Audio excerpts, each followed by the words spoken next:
নমস্কার, আমি আশিস চট্টোপাধ্যায় আর আপনারা দেখছেন কলকাতা টিভি ডিজিটাল।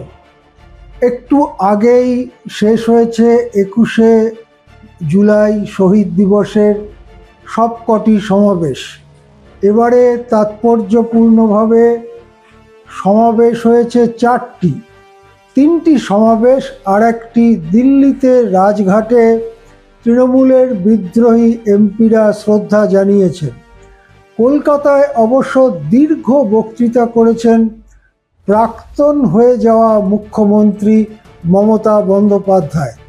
নানা দিকের মধ্যে যে বিষয়টি আমাদের দৃষ্টি আকর্ষণ করেছে তা হচ্ছে জাতীয় রাজনীতি সম্পর্কে মমতা বন্দ্যোপাধ্যায়ের কয়েকটি ইঙ্গিতবাহী বক্তব্য।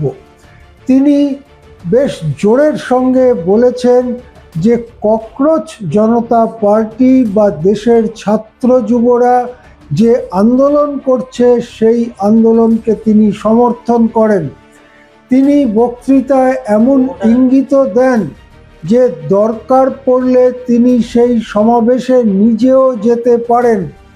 তিনি বারবার বিরোধীদের ঐক্যের কথা উল্লেখ করেছেন এবং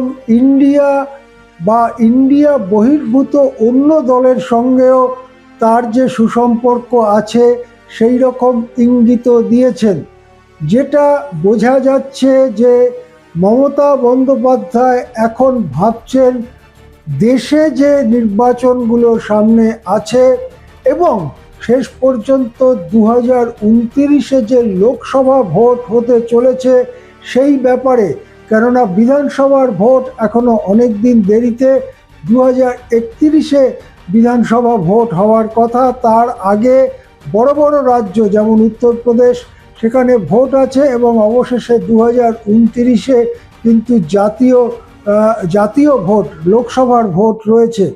মমতা বন্দ্যোপাধ্যায় এই সব ব্যাপারে তার যে ভূমিকা, সিনিয়র নেত্রী হিসেবে জাতীয় স্তরে সিনিয়র নেত্রী, 15 বছরের মুখ্যমন্ত্রী ছিলেন তিনি, সেই হিসেবে তার যে প্রভাব আছে এবং তার যে অভিজ্ঞতা আছে তা কাজে লাগিয়ে জাতীয় রাজনীতির ব্যাপারে তিনি যে আরও সক্রিয় হতে চান সেটাই কিন্তু স্পষ্ট করেছেন আজকের বক্তৃতায়।